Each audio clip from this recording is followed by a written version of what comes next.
Hi everyone, welcome to Percham. This is Neha Agarwal. So most of the questions दोबारा repeated थे, तो मैंने बहुत सारे repeated questions को include नहीं किया. तो आप 2019, 2021, 2022 को ध्यान से करके जाना. ये मत सोचना कि अलग अलग questions है हर साल में, क्योंकि मैंने repeated questions दोबारा discuss नहीं किया क्योंकि आपको benefit कम होगा. तो मैंने वो questions लिए हैं जिनका benefit आपको मिल सके, जो repeat नहीं हुए या जिनको अलग तरीके से पूछा गया है. ठीक है. So let's begin with the lecture.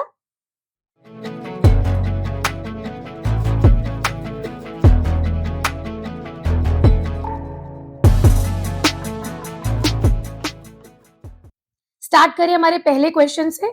So which among the following is the longest river of peninsular India. देखो, पेनिनसुलर इंडिया में कृष्णा, गोदावरी, कावेरी, ये सब कुछ इंपॉर्टेंट रिवर्स हैं. और मैं देख रही हूँ कृष्णा रिवर से हर साल क्वेश्चन आया है. ये पहला क्वेश्चन है जिसका आंसर गोदावरी है. ओके, तो इसका मतलब क्या हुआ, गोदावरी रिवर भी आपको प्रिपेयर करके जाना है. सो लॉन्गेस्ट रिवर जो पेनिनसुलर इंडिया की है वो गोदावरी है. एंड गोदावरी को गंगा ऑफ साउथ भी बोलते हैं. गोदावरी स्टार्ट कहाँ से होती है? नासिक से होती है. त्रयंबकेश्वर, सतमाला हिल्स में, वेस्टर्न घाट्स में, महाराष्ट्र में. और महाराष्ट्र के बाद एंट्री लेती है स्टेट्स लाइक तेलंगाना, छत्तीसगढ़ को टच करती है, and then Andhra Pradesh also. So 4 state से गोदावरी का कोर्स है. चलते नेक्स्ट क्वेश्चन पे. So rocks that are formed by the cooling of magma are called. So magma मतलब क्या? लावा. सो जब आपका जो लावा है वो इंटीरियर ऑफ द अर्थ के अंदर है, तब हम उसको लावा बोलते हैं. लेकिन जैसे ही वो फट के बाहर जमीन पे आ जाता है तो उसका नाम हो जाता है मैग्मा. और मैग्मा जब सॉलिडिफाई होता है, कूल होता है, तो वो किस में बदल जाता है? इग्नियस रॉक्स में. यही इग्नियस रॉक्स जब इरोड होंगे और लेयर बाय लेयर कहीं डिपॉजिट होंगे, उनके डिपॉजिशन से जो रॉक्स बनेगी उनको हम बोलेंगे सेडिमेंट्री रॉक्स. और जब यही सेडिमेंट्री और इग्नियस रॉक्स प्रेशर और टेम्परेचर की मार झेलेंगे और अपने आप को चेंज कर देंगे, कभी कभी केमिकली चेंज, कभी कभी फिजिकली चेंज, तो उनको हम फिर क्या बोलेंगे? Metamorphic rocks. ओके, ये सारा जो कॉन्सेप्ट है ना, आपको ज्योग्राफी के कोर्स में मिल जाएगा. आपको जरूर ज्वाइन करना चाहिए. बहुत लोगों को मैंने देखा है, बहुत सारे डाउट्स पूछते हैं. देखो, सारे डाउट्स ना यूट्यूब पे क्लियर करना इज नॉट पॉसिबल, क्योंकि आप जानते हो यूट्यूब पे हम फोकस करते हैं on the previous year questions, आपको एक इनसाइट देने की. लेकिन जो डिटेल कोर्स है वो आपको कोर्स में ही लेना पड़ेगा. बहुत नॉमिनल प्राइस है. आप परचम के ऐप पे जाके चेक करो. हमारा एसएससी का जनरल अवेयरनेस का भी कोर्स लॉन्च हो गया है, जिसमें हिस्ट्री, ज्योग्राफी, पॉलिटी, इकोनॉमी सब आपको मिल जाएगा. और अगर आपको अलग से किसी सब्जेक्ट का ज्वाइन करना है, जैसे ओनली हिस्ट्री या ओनली ज्योग्राफी या ओनली इकोनॉमी, तो वो भी अवेलेबल है. ठीक है, रिकॉर्डेड लेक्चर्स है, डाउनलोडेबल पीडीएफ्स है, मॉक सेशंस है, डाउट क्लियरिंग सेशन है, सब कुछ है. ज्वाइन करके तो देखो. Okay, moving on to the third question. So which among the following ports in India has been renamed as Deen Dayal port. So recently Deen Dayal port को किस में चेंज किया गया है? Kandla port. So Kandla port is present in Gujarat and इसका नाम दीन Dayal port कर दिया गया है 2018-19 के टाइम पे. Okay, next question, question number 4. So which of the following helps keep earth's atmosphere in place. So atmosphere क्या होता है? बैंड ऑफ विंड्स और band of gases. So atmosphere के पार्ट कौन से लेयर्स हैं? सबसे नीचे लेयर जिसमें हम रहते हैं, दैट इज ट्रोपोस्फियर. उसके बाद स्ट्रेटोस्फियर, उसके बाद थर्मोस्फियर, आयोनोस्फियर, और फाइनली ये कहाँ जाके एंड होता है? 1600 किलोमीटर पे. सो जहां पे आप खड़े हो वहां से लगभग 1600 किलोमीटर ऊपर तक हमारा क्या है? एटमॉस्फेयर है. तो ये जो सारे गैसेस है ये नीचे की तरफ क्यों है? ये बाइंडेड वे में किए है. क्यों? क्योंकि अर्थ की जो ग्रेविटेशनल फोर्स है वो सारे गैसेस को नीचे पुल करके रखती है. सो एटमॉस्फेयर बनने का कारण क्या हुआ? Gravitational force of earth. अगर ग्रेविटेशनल फोर्स ऑफ अर्थ नहीं होता तो ये सारे गैसेस स्पेस में लॉस्ट हो जाते. लेकिन इन सारे गैसेस को हमने क्या करके रखा है? बाइंड करके रखा है, पुल करके रखा है, because of the earth gravitational attraction. Her body की ना अपनी ग्रेविटेशनल अट्रैक्शन होती है. जिस बॉडी में जितना ज्यादा मास है उसका ग्रेविटेशनल अट्रैक्शन उतना ही ज्यादा होता है. Okay, moving on to question number 5. So a dash is a deep valley with very steep two straight sides and is almost equal in width at its top and it's bottom. देखो इतना ज्यादा जाने की जरूरत नहीं है, अगर ये डीप वैली की बात कर रहा है तो ऑप्शन से ही आप आंसर कर सकते हो। सो स्ट्रेट क्या है? स्ट्रेट एक वाटर बॉडी है। रिलीफ क्या है? सारे फीचर्स जो आप देखते हो सबको इकट्ठा रिलीफ फीचर्स बोलते हैं, तो वो डीप वैली तो अकेला हो नहीं सकता। तो डीप वैली कैनियन भी है और गॉर्ज भी है, लेकिन कैनियन को ना very steep straight sides is almost equal नहीं होता।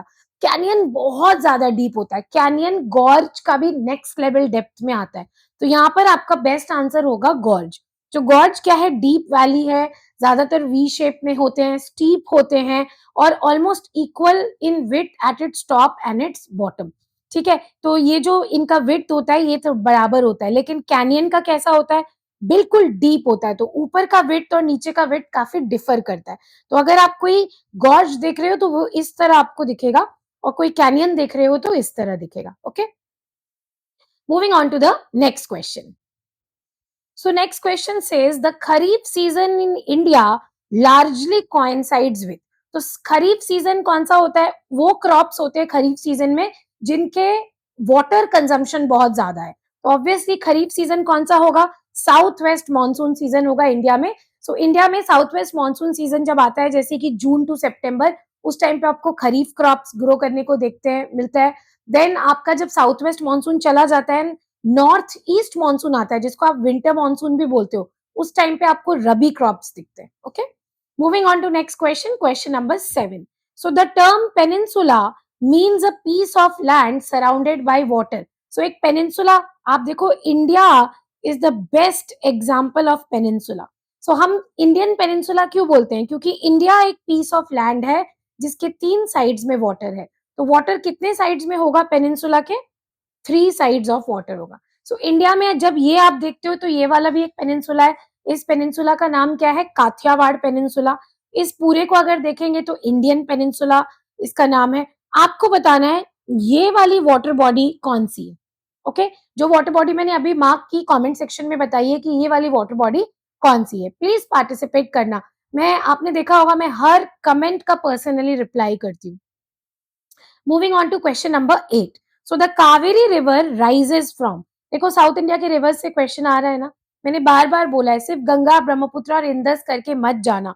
गोदावरी, कृष्णा, कावेरी, इनका स्टार्टिंग पॉइंट, एंडिंग पॉइंट, इनकी ट्रिब्यूटरीज और इन पे इंपॉर्टेंट जो डैम्स है वो जरूर आपको एग्जाम में करके जाना है। ओके, सो कावेरी रिवर कहाँ से राइज होती है? एक जगह है जिसको हम बोलते हैं ताल कावेरी, इस जगह से राइज होती है। लेकिन ये जगह कहाँ है? वेस्टर्न घाट्स के ब्रह्मगिरी हिल्स में। ओके, देखो त्रिम्बक हिल्स मतलब त्र्यंबकेश्वर, यहाँ से गोदावरी नदी निकलती है।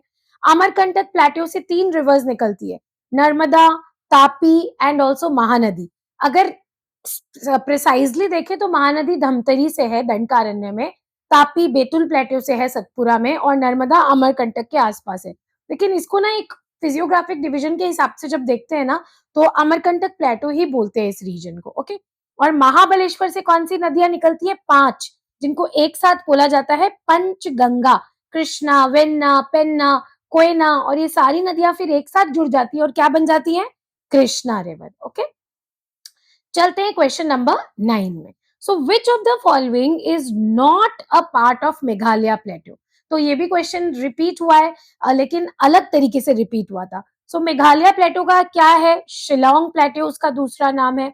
कहाँ पर प्रेजेंट है Meghalaya plateau? It is present in Meghalaya state only. थोड़ा सा इसका एक्सटेंशन आसाम तक जरूर जाता है, लेकिन मेजर पार्ट इसका मेघालय में ही है। इसके 3 इंपॉर्टेंट हिल्स है, गारो, खासी and Jaintia.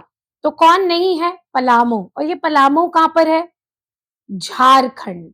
So it is the part of छोटा नागपुर प्लेट्यू। सो छोटा नागपुर प्लेट्यू में आपका एक टाइगर रिजर्व भी है जिसका नाम है पलामू टाइगर रिजर्व। जो वहां के लोकल लोग हैं वो जानते होंगे कि उस एरिया को बहुत लोग नेतरहाट के नाम से भी जानते हैं। तो वहीं पर है पलामू हिल्स। चलते नेक्स्ट टॉपिक पे, नेक्स्ट क्वेश्चन पे। Question number 10।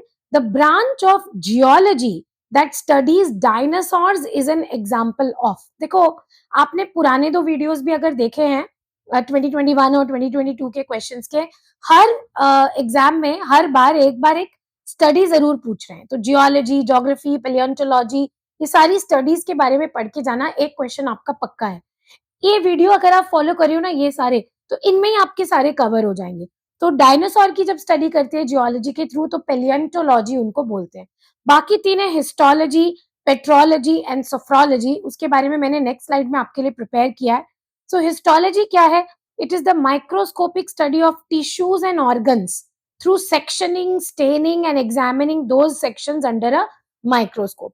सो हमारे टिश्यूज या ऑर्गन्स को जब स्टडी किया जाता है अंडर माइक्रोस्कोप और उसको बहुत बारीकी से स्टडी करते हैं तब उसको बोलते हैं हिस्टोलॉजी। हिस्ट्री नहीं है, नाम पे मत जाना, इसीलिए इसको याद कर लेना माय डियर। स्क्रीनशॉट ले लो, अगर आपको पीडीएफ चाहिए तो परचम के एप्लीकेशन पे और परचम के वेबसाइट पे अवेलेबल है परचम बैंक। सो परचम बैंक में सारे पीडीएफ आपको मिल जाएंगे, देख लेना। जो नए स्टूडेंट्स हैं उनके लिए बता रही हूँ। Next is petrology, it is the study of rocks. अभी एक क्वेश्चन था ना, मैग्मा जब कूल हो जाता है तो क्या बन जाता है? तो igneous, metamorphic and sedimentary rocks का जब सिर्फ हम स्टडी करते हैं, उनके प्रोसेसेस को देखते हैं कैसे ट्रांसफॉर्म हुआ, इग्नियस रॉक कैसे सेडिमेंट्री बना और कैसे इग्नियस और सेडिमेंट्री दोनों मेटामॉर्फिक बने, इस स्टडी को बोलते हैं पेट्रोलॉजी। नाम से लगता है ना कि पेट्रोलियम से रिलेटेड है, थोड़ा सा रिलेटेड भी है। पेट्रोलियम कहाँ पाया जाता है? रॉक के अंदर ही तो पाया जाता है। जो फॉसिल फ्यूल्स है वही तो पेट्रोलियम है। तो फॉसिल रॉक्स कहाँ मिलते हैं? Only and only sedimentary rocks में आपको फॉसिल मिलते हैं या फॉसिल फ्यूल्स मिलते हैं। तो जब आप पेट्रोल निकाल रहे हो तो सेडिमेंट्री रॉक को तो आपको स्टडी करना ही पड़ेगा। तो पेट्रोलॉजी, तो इस तरह आप याद रख सकते हो। Next is sophrology. सोफ्रोलॉजी क्या? It is a relaxation method that sometimes refer to as hypnosis, psychotherapy और कॉम्प्लीमेंट्री थेरेपी। सो जब आपकी कोई हाइप्नोसिस करता है या आपके मेंटल बैलेंस को ठीक करने के लिए साइकोथेरेपी करता है, उस थेरेपी को बोलते हैं sophrology. So sophrology is not a study, it is a relaxation method. वो आपको कंफ्यूज करने के लिए दिया गया था। Okay, moving on to next question, question number 11. So in which of the following Himalayan ranges is the Banihal Pass situated? So Banihal Pass कहाँ situated है? Banihal Pass लेसर हिमालय में situated है। लेसर हिमालय में दो माउंटेन्स आपको याद रखने, एक पीर पंजाल रेंज जिसका ज्यादातर पार्ट जम्मू कश्मीर में है, थोड़ा पार्ट हिमाचल में है, और दूसरा है धौलाधर रेंज जिसका थोड़ा पार्ट जम्मू कश्मीर में और ज्यादातर पार्ट हिमाचल में।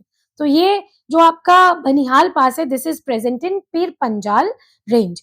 आपको कमेंट सेक्शन में बताना है कि बनिहाल पास किससे किसको कनेक्ट करता है, इस पास का फायदा क्या है, प्लीज आंसर जरूर करना।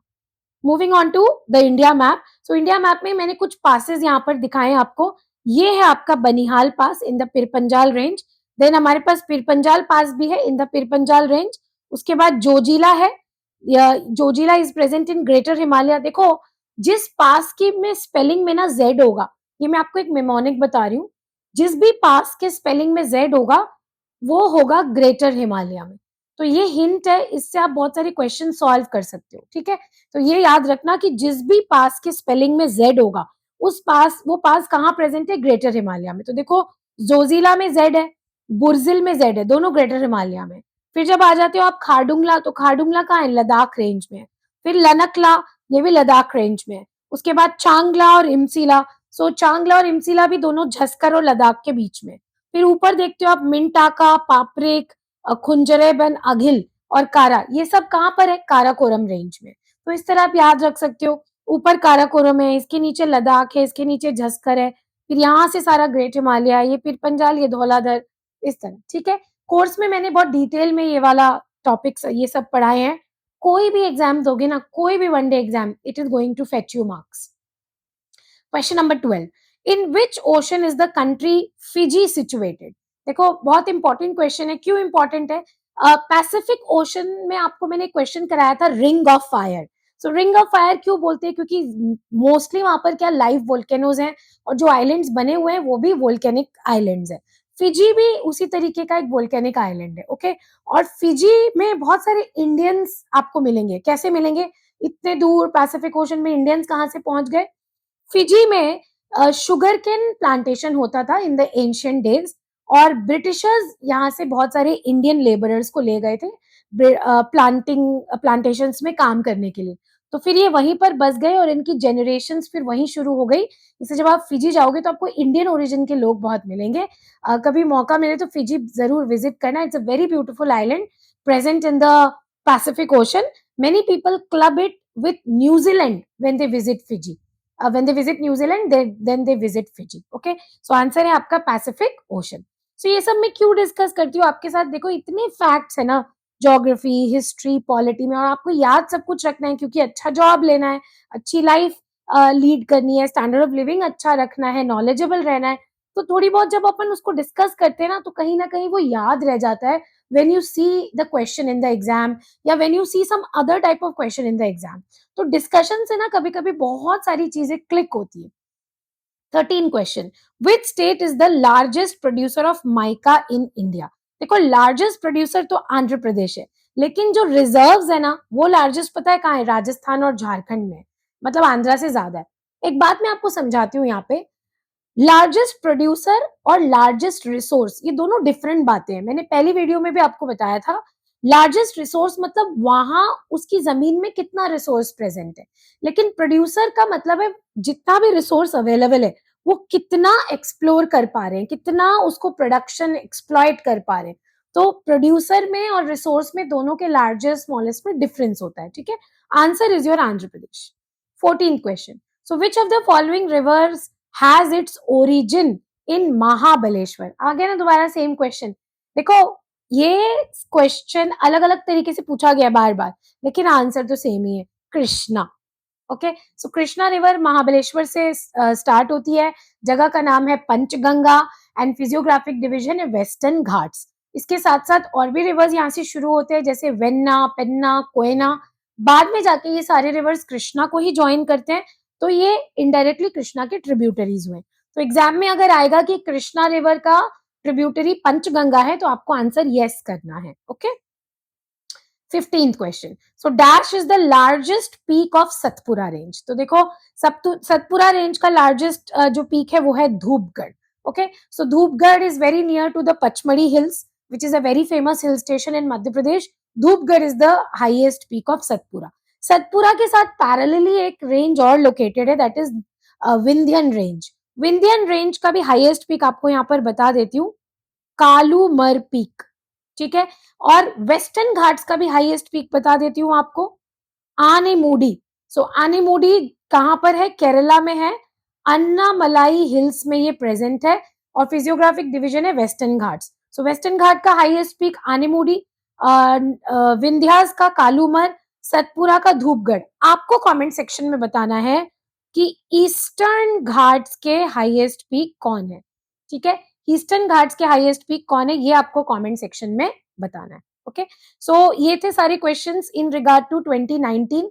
नेक्स्ट वीडियोस में मैं आपके लिए एसएससी के लिए प्रोबेबल क्वेश्चंस लेकर आऊंगी, एक्सपेक्टेड क्वेश्चंस जो मैंने प्रिपेयर किया है from the previously asked questions and also some of those questions which I have prepared which I see that उस टॉपिक से बार बार एग्जाम में पूछा जा रहा है. तो उस टॉपिक को अच्छे से कवर करने के लिए भी I have included some questions.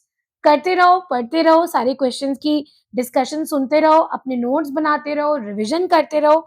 Revise revise revise, revision is the की.